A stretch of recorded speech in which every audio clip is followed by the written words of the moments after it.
नमस्कार साथियों, मैं के आर जानी संभव एकेडमी श्री गंगानगर के यूट्यूब चैनल पे आपका हार्दिक स्वागत करता हूं। अपने बात कर रहे थे राजस्थान का भूगोल। उसमें जो टॉपिक था वो था राजस्थान के भौतिक प्रदेश। राजस्थान के भौतिक प्रदेश, इसमें से पहला जो भौतिक प्रदेश था वो अपने कंप्लीट कर लिया था, पश्चिमी मरुस्थल। और दूसरा जो भौतिक प्रदेश है वो चल रहा था अपना अरावली पर्वतमाला। पहला पश्चिमी मरुस्थल, इसको कंप्लीट कर लिया था।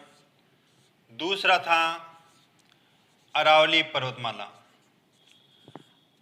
अरावली पर्वतमाला, अरावली पर्वतमाला के बारे में आपने पढ़ा भी, इसकी उत्पत्ति कैसे हुई, इसमें कौन सी चट्टानें पाई जाती हैं, कौन से खनिज पाए जाते हैं, और इसका विस्तार क्षेत्र, विस्तार भारत के संदर्भ में पढ़ा और फिर राजस्थान के संदर्भ में पढ़ा। इसके बाद में इसकी विशेषताओं को पढ़ा, विशेषताएं, और आगे पढ़ा वर्गीकरण। यहां अपने चल रहे थे वर्गीकरण में। इस अरावली जो पर्वतीय प्रदेश है इसको 3 भागों में डिवाइड किया था। पहला भाग था उत्तरी अरावली, उत्तरी अरावली, और दूसरा था मध्य अरावली, मध्य अरावली, तीसरा दक्षिणी अरावली, दक्षिणी अरावली। ये 2 कंप्लीट कर चुके थे कल की क्लास में अपने। आज अपने को पढ़ना है दक्षिणी अरावली पर्वतीय प्रदेश, इसकी चर्चा करनी है। तो थोड़ा मैप की तरफ देखते हैं अपने भी किस तरह से इसकी कंडीशन रहती है।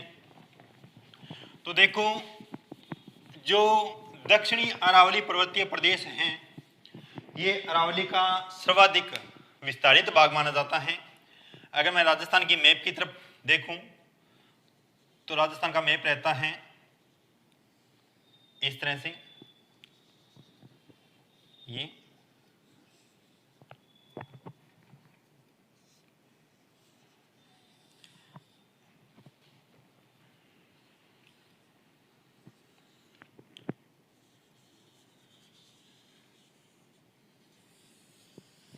ये राजस्थान का मैप है। ये था पश्चिमी मरुस्थल। इसके बाद में अपने पढ़ा ये जो प्रदेश हैं इस तरह से। ये था अरावली पर्वतीय प्रदेश, पर्वतीय प्रदेश। इसका विस्तार यहां से सिरोही, आबू रोड, सिरोही से लगाकर और झुंझुनू तक था। झुंझुनू, खेतड़ी। यहां पे कौन सी पहाड़ियां पाई जाती हैं? घोसी की पहाड़ियां, उनकी चर्चा की। अब देखो, यहां पर है सामर झील, सामर झील, और यहां राजसमंद में है देवगढ़, देवगढ़ राजसमंद। ये सामर झील जयपुर में है। इस भाग को बोला था उत्तरी अरावली। ये जो भाग था इसे बोला था मध्य अरावली। इनकी अपनी चर्चा कर चुके हैं। आज जो अपना रहता है वो रहता है दक्षिणी अरावली, दक्षिणी अरावली। इस दक्षिणी अरावली का जो विस्तार है वो देवगढ़ राजसमंद से लगा के आबू रोड सिरोही तक है। यदि मैं इस दक्षिणी अरावली, दक्षिणी अरावली विस्तार की बात करूं तो इसका जो विस्तार है वो देवगढ़, राजसमंद से सिरोही, यानी आबू रोड सिरोही तक है। ठीक है। ये अरावली जो पर्वतमाला है उसका सर्वाधिक विस्तारित भाग माना जाता है। यानी अरावली पर्वतमाला का सर्वाधिक जो विस्तार है वो इसी क्षेत्र के अंदर है। दक्षिणी अरावली के अंदर सर्वाधिक विस्तार। यदि मैं बात करूं ऊंचाई की, तो सर्वाधिक जो अरावली की ऊंचाई है वो इसी भाग में पाई जाती है, दक्षिणी अरावली में। सर्वाधिक ऊंचाई, सर्वाधिक ऊंचाई, ठीक है। अपने यदि एवरेज ऊंचाई की बात करते हैं तो जो उत्तरी अरावली है इसकी एवरेज ऊंचाई रहती है 450 मीटर। मध्य अरावली है इसकी एवरेज ऊंचाई रहती है 700 मीटर। और जो दक्षिणी अरावली है इसकी एवरेज ऊंचाई रहती है 1000 मीटर, 1000 मीटर, ठीक है। सर्वाधिक ऊंचाई। अब देखो दक्षिणी अरावली को दो भागों में बांटा जाता है। किस तरह से, इसकी चर्चा करते हैं अपनी। तो पहला भाग इसका रहता है आबूखंड। दक्षिणी अरावली के दो भाग हैं, पहला है आबूखंड, दूसरा है मेवाड़ प्रदेश। यानी जो दक्षिणी अरावली है वो ये सिरोही वाला पार्ट है, ये आबूखंड के नाम से जाना जाता है। ये जो पार्ट है ये मेवाड़ प्रदेश के नाम से जाना जाता है। आपको पता है भी यहाँ पे उदयपुर जिला पड़ता है और उदयपुर के आसपास वाला जो भाग है उसे मेवाड़ के नाम से जानते हैं। तो ये है मेवाड़ प्रदेश, ठीक है। आबूखंड, मेवाड़ प्रदेश। अब देखो इसमें अपनी अलग अलग पढ़ेंगे भी आबूखंड में कौन सी पहाड़ियां हैं, कौन से पठार हैं, और मेवाड़ प्रदेश में कौन सी पहाड़ियां हैं और कौन से पठार आते हैं। यहां से जो क्वेश्चन बनता है वो पहाड़ियों को और पठारों को लेके पूछा जाता है। जैसे बात करूं मैं, बाकर क्या है, गिरवा क्या है, मेवल क्या है, इन सब की बात की जाती है इसी अरावली में। तो अपनी बात करते हैं आबूखंड की। आबूखंड मुख्यतः सिरोही जिले में पड़ता है और इसमें पहली जो शब्दावली आती है वो रहती है बाकर। बाकर यानी ये जो सिरोही जिला है, यहां पे सिरोही जिला, इस सिरोही जिले के पूर्वी भाग में, कौन सा भाग, पूर्वी भाग, यानी पूर्वी सिरोही में कटी फटी जो पहाड़ियां हैं, कटी फटी पहाड़ियों को बाकर कहते हैं। पूर्वी सिरोही में कटी फटी पहाड़ियों को बाकर कहा जाता है, ठीक है। इसमें आगे बात करते हैं पठार। उड़िया का पठार, उड़िया का पठार, ये क्या है, उड़िया का पठार मुख्यतः सिरोही जिले में पड़ता है। और देखो राजस्थान का सबसे ऊंचा पठार माना जाता है, राजस्थान का सबसे ऊंचा पठार, राजस्थान का सबसे ऊंचा पठार, ठीक है। माउंट आबू में पड़ता है ये। इसकी जो ऊंचाई है वो है 1360 मीटर, 1360 मीटर। और इसी पठार में चोटी पाई जाती है गुरु शिखर, यानी माउंट आबू में है ये, सिरोही के अंदर। और यहीं पे माउंट आबू में अरावली की सबसे ऊंची चोटी, या आपसे पूछे भी राजस्थान की सबसे ऊंची चोटी कौन सी है, तो वो है गुरु शिखर, गुरु शिखर।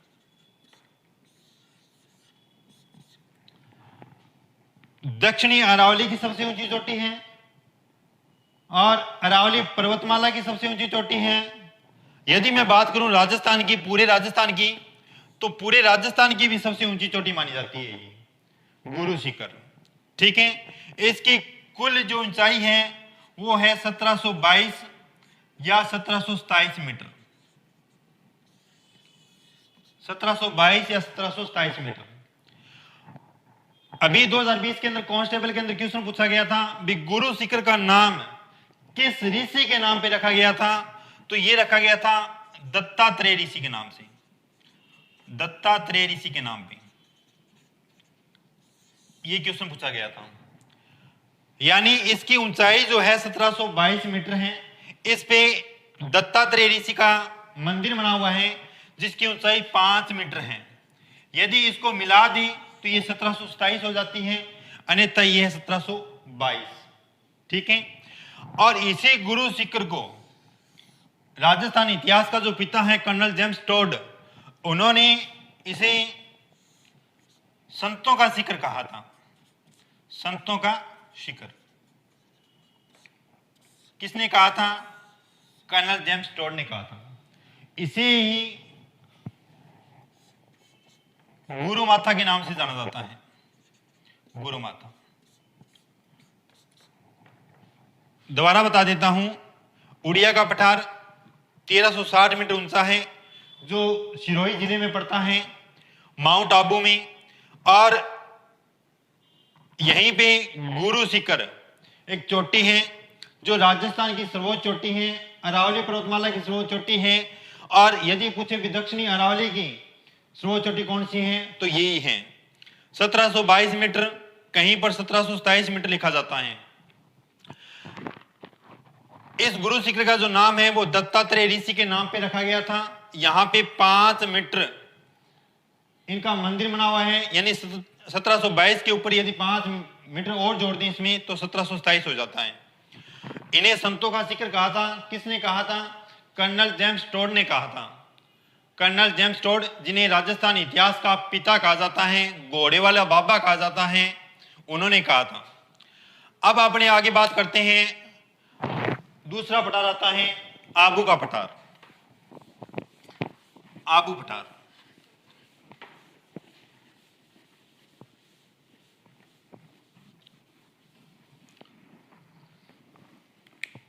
आबू पठार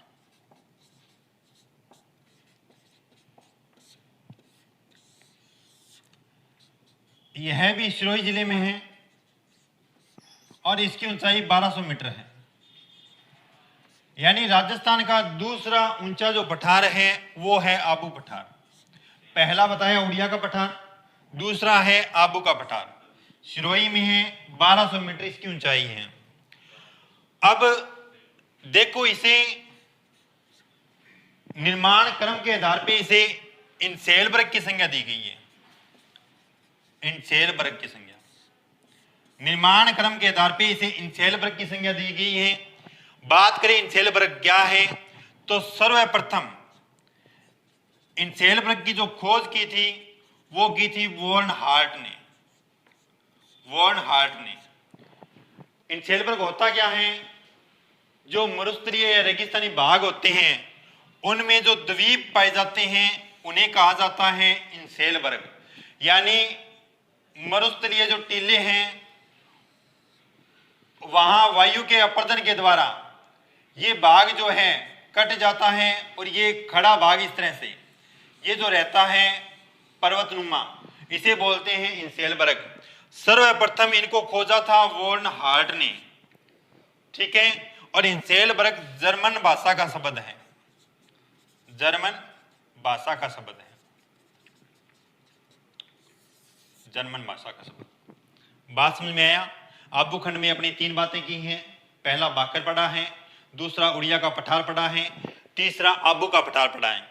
अब ये जो आबू का पठार है इसके पश्चिमी भाग में, आबू के पठार के पश्चिमी भाग में पहाड़ियां हैं, जसवंतपुरा की पहाड़ियां, जसवंतपुरा की पहाड़ियां,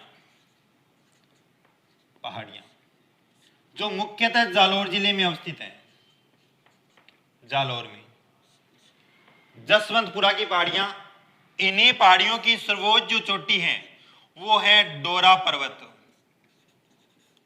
डोरा पर्वत, इसकी ऊंचाई है 869 मीटर, 869 मीटर। ठीक है। यहीं पे यदि अपनी बात करें जालोर की तो यहां पे कुछ और पर्वत भी पाए जाते हैं, जैसे इसराना बाकर, इसराना बाकर,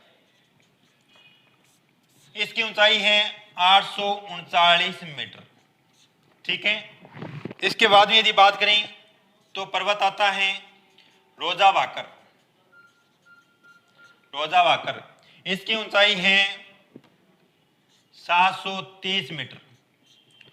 और इसके बाद यदि बात करें तो यहां पे है जरोला वाकर। जरोला वाकर, इसकी ऊंचाई है 588 मीटर। ठीक है, इसके बाद यदि बात करें तो यहां पे है सुंडा पर्वत, जालौर के अंदर ही है सुंडा पर्वत। इसकी ऊंचाई है 991 मीटर। ठीक है, सुंडा पर्वत, यहीं पे सुंडा माता का मंदिर है। और राजस्थान का प्रथम रोपवे 2006 में यहीं से शुरुआत की गई थी। 2006 में प्रथम रोपवे राजस्थान का रोपवे, यानी सुंडा माता। राजस्थान का प्रथम रोपवे कौन सा है? सुंडा माता। कहाँ है? जालौर में है, सुंडा पर्वत है। 2006 में इसकी शुरुआत की गई थी। दोबारा बता देता हूं, आबू पठार है, सिरोही में है, 1200 मीटर इसकी ऊंचाई है। निर्माण क्रम के आधार पर इसे इंसेलबर्ग की संज्ञा दी गई है। और सर्वप्रथम इंसेलबर्ग जो शब्दावली है वो जर्मन भाषा की शब्दावली है। सर्वप्रथम इसकी जो खोज की थी बर्नहार्ड ने की थी। और इंसेलबर्ग होता क्या है? यह एक द्वीपीय पर्वत होता है रेगिस्तानी क्षेत्रों के अंदर। इस आबू पठार के पश्चिम में जो पहाड़ियां पाई जाती है उन्हें जसवंतपुरा की पहाड़ियां बोलते हैं। ये जालौर जिले में है। इनका सबसे ऊंचा जो पर्वत है वो है डोरा पर्वत, जिसकी ऊंचाई है 869 मीटर। इसके बाद में यदि जालौर की ओर बात करें तो यहाँ पे इसराना बाकर 839 मीटर, रोजा बाकर 730 मीटर और जरोला बाकर 588 मीटर। और यहीं पे है सुंडा पर्वत, जिसकी ऊंचाई है 991 मीटर। और इसी सुंडा पर्वत में सुंडा माता है, सुंडा माता का मंदिर है। और इसे राजस्थान का प्रथम रोपवे घोषित किया गया था। कब किया गया था? 2006 में किया गया था। अब अपनी बात करते हैं मेवाड़ प्रदेश की। इसमें पढ़ेंगे मेवाड़ प्रदेश।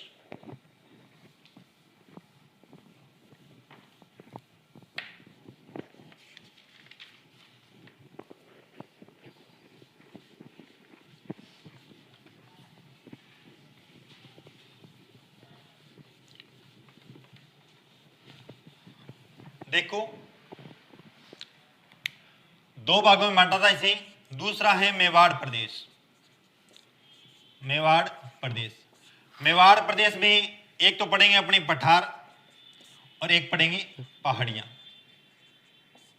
पहले पठार की बात करते हैं तो पहला पठार रहता है अपना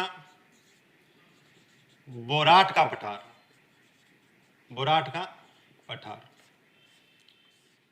बोराट का पठार उदयपुर में एक जगह।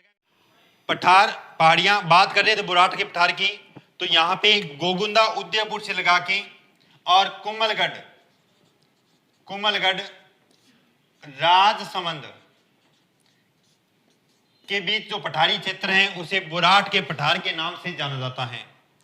ठीक है, और इस पठार को राजस्थान का जल विभाजक भी कहा जाता है। राजस्थान का जल विभाजक क्यों कहा जाता है? क्योंकि इसके जो पूर्व में जो नदियां निकलती हैं वो अपना जल अरब सागर में ले जाती हैं और पश्चिम में पूर्व में निकलने वाली नदियां अपना जल बंगाल की खाड़ी में ले जाती हैं और पश्चिम में निकलने वाली नदियां अपना जल अरब सागर में ले जाती है। पश्चिम अरब सागर में और पूर्व से निकलने वाली नदियां बंगाल की खाड़ी में अपना जल ले जाती है, बंगाल की खाड़ी में। ठीक है, इसके बाद अपनी बात करते हैं दूसरा जो पठार है वो है ऊपरमाल का पठार। ऊपरमाल का पठार, ठीक है, ऊपरमाल का पठार। यदि इस ऊपरमाल के पठार की मैं चर्चा करूं तो बिजोलिया, बिजोलिया भीलवाड़ा से लगा के बैसरोडगढ़, चित्तौड़गढ़, यानी बिजोलिया भीलवाड़ा से बेसरोडगढ़ के बीच जो पठारी क्षेत्र है उसे ऊपरमाल के पठार के नाम से जाना जाता है। अब अपनी बात करते हैं बिजोलिया शब्द, इसको लेके इतिहास में बहुत सारे क्वेश्चन पूछे जाते हैं बिजोलिया को लेके। तो पहला जो क्वेश्चन रहता है वो ये रहता है कि बिजोलिया की स्थापना किसने की थी। यदि मैं बिजोलिया की बात करूं तो पहला क्वेश्चन रहता है कि बिजोलिया का संस्थापक किसे माना जाता है। तो संस्थापक माना जाता है अशोक परमार को। अशोक परमार को क्यों माना जाता है, इसकी यदि अपनी चर्चा करें तो खानवा का जो युद्ध हुआ था वो उसमें राणा सांगा का सहयोग किया था अशोक परमार ने। यानी खानवा के युद्ध में राणा सांगा की सहायता की थी अशोक परमार ने। तो अशोक परमार को ये स्थान दिया गया था बिजोलिया। यदि आपसे पूछे भी बिजोलिया का संस्थापक कौन है तो कौन है, अशोक परमार। अब अपनी बात करते हैं यहीं पे बिजोलिया किसान आंदोलन, जो राजस्थान का संगठित और सबसे बड़ा किसान आंदोलन माना जाता है। बात करें अपने ऊपरमाल को लेके तो एक संगठन आता है ऊपरमाल पंच बोर्ड। इसकी स्थापना की थी 1917 के अंदर विजय सिंह पथिक ने। विजय सिंह पथिक ने। यहां से क्वेश्चन पूछा जाता है भी इसकी कब स्थापना की थी, किसने की थी और किसके कहने पे की थी। तो साधु सीताराम दास के कहने पे की थी। सीताराम दास। आपसे ये पूछें भी किसकी अध्यक्षता में की थी तो मन्ना पटेल की अध्यक्षता में की थी। मन्ना पटेल की अध्यक्षता में। ठीक है। इसके बाद यदि अपनी बात करें तो आता है बौमट का पठार। तीसरा जो रहता है वो है बौमट का पठार। बौमट का पठार, ये जो पठार है बौमट का, ये पड़ता है उदयपुर, बांसवाड़ा और डूंगरपुर। इनके बीच का जो पठारी भाग है जहां पर बौमट भील जनजाति का निवास क्षेत्र है उसे जाना जाता है बौमट के पठार के नाम से।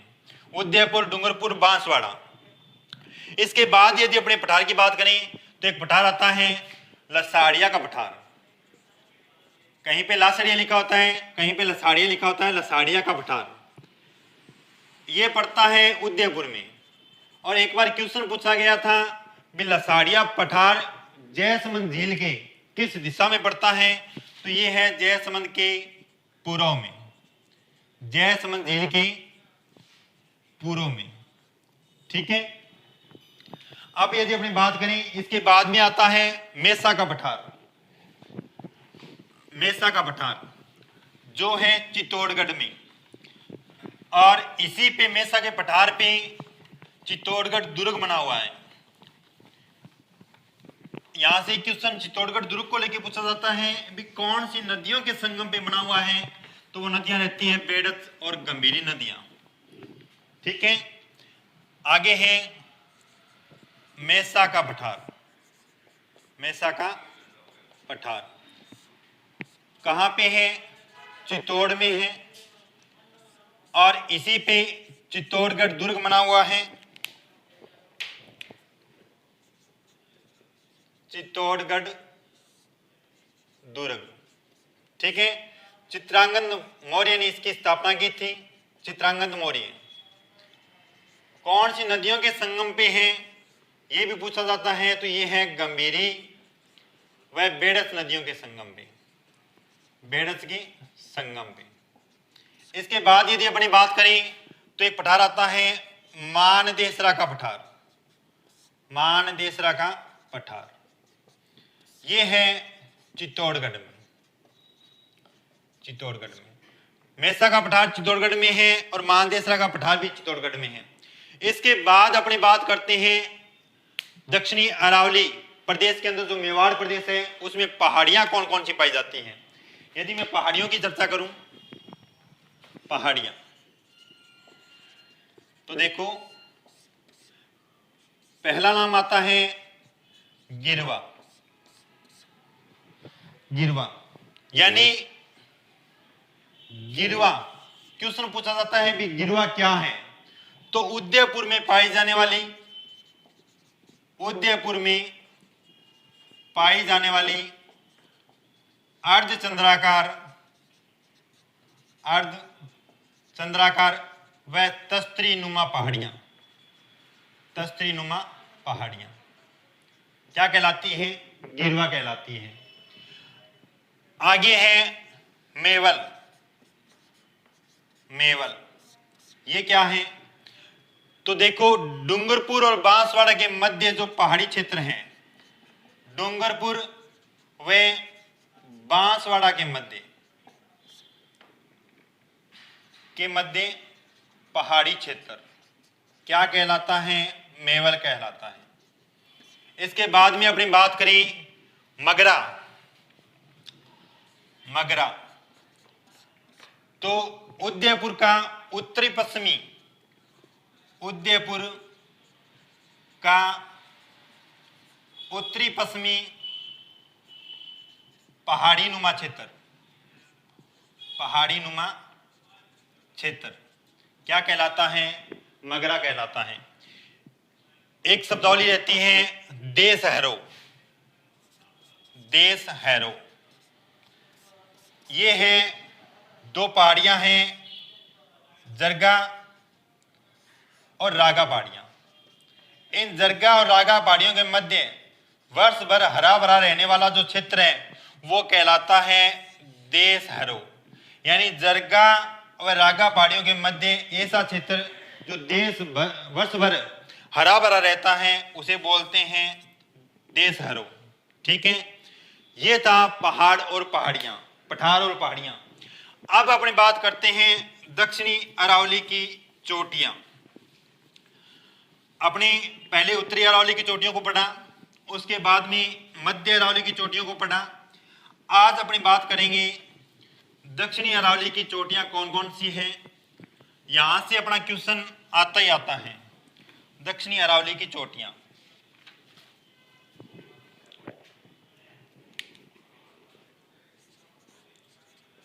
दक्षिणी अरावली की चोटियां, ठीक है। देखो पहले तो राजस्थान की सर्वोच्च चोटी गुरु शिखर, इसकी चर्चा आपने कर चुके हैं। कहाँ है, सिरोही में है। कितनी ऊंचाई है, 1727 या 1722 मीटर, इसकी अपनी चर्चा कर चुके हैं।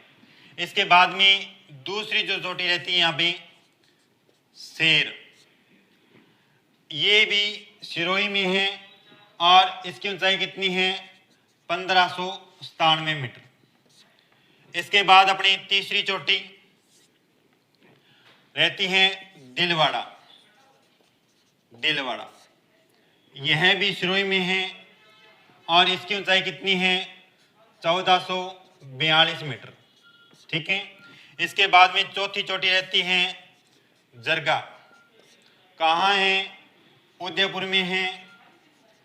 इसकी जो ऊंचाई रहती है वो रहती है 1431 मीटर। इसके बाद अपनी बात करते हैं 5 नंबर पे चोटी आती है अचलगढ़। अचलगढ़ कहाँ है, सिरोही में है। इसकी ऊंचाई कितनी है, तो रहती है 1380 मीटर। और इसके बाद में रहती है कोमलगढ़। कोमलगढ़ कहाँ है, तो ये चोटी पड़ती है राजसमंद में। ठीक है, और इसकी ऊंचाई कितनी है, 1224 मीटर। ठीक है, 1224 मीटर। इसके बाद में है 7वीं चोटी ऋषिकेश। ऋषिकेश कहाँ है, ये है सिरोही में। सिरोही में इसकी ऊंचाई है 1017 मीटर। ठीक है, ऋषिकेश,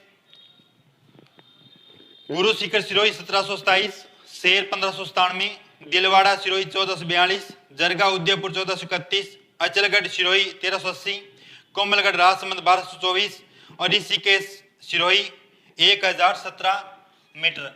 इसके बाद में रहती हैं कमलनाथ। कहाँ है? सिरोही में, सॉरी उदयपुर में है, उदयपुर, और इसकी ऊंचाई है 1001 मीटर। ठीक है। इसके बाद है सज्जनगढ़। सज्जनगढ़ ये है उदयपुर में और इसकी ऊंचाई है 938 मीटर। ठीक है। ये प्रमुख दक्षिणी अरावली की चोटियां रहती हैं। अब अपनी बात करते हैं भी दक्षिणी अरावली के जो दरे कौन कौन से हैं, इसकी यदि अपनी चर्चा करें भी मुख्य जो दरे हैं वो कौन कौन से हैं। दरों की परिभाषा मैंने आपको कल बताई थी भी पहाड़ियों के मध्य जो तंग रास्ते होते हैं उन्हें दरे कहा जाता है और दरों को स्थानीय भाषा में नाल भी बोलते हैं। तो देखो, यदि मैं बात करूं पाली जिले की, पाली जिला, तो यहां पे एक दरा आता है देसूरी नाल दरा। देसूरी नाल, देसूरी की नाल, जो देसूरी पड़ता है पाली में, और ये कुम्भलगढ़ राजसमंद, कुम्भलगढ़ राजसमंद जाने का मार्ग है। देसूरी पाली में है, कुम्भलगढ़ राजसमंद जाने का जो मार्ग है वो देसूरी की नाल है। ठीक है। इसके बाद में बात करें अपनी फुलवारी की नाल। फुलवारी की नाल ये पड़ता है उदयपुर में, और इसके बाद यदि अपने बात करें गौरम घाट, ये है राजसमंद में। हाथी की नाल, हाथी गुड़ा की नाल, हाथी गुड़ा की नाल ये भी राजसमंद में है, और कामली घाट दरा ये भी राजसमंद में है। इसके बाद अपने बात करें, ये तो था हाथी गुड़ा की नाल। अगर आपसे पूछे हाथी नाल दरा, हाथी नाल दरा ये है उदयपुर में, और इसके बाद अपनी बात करें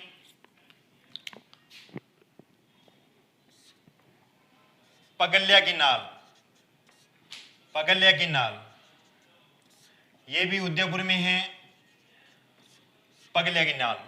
ठीक है।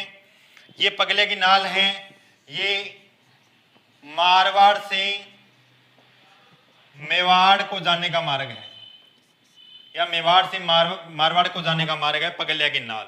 ठीक है। और पाली जिले में एक दरा और आता है सोमेश्वर की नाल। सोमेश्वर की नाल।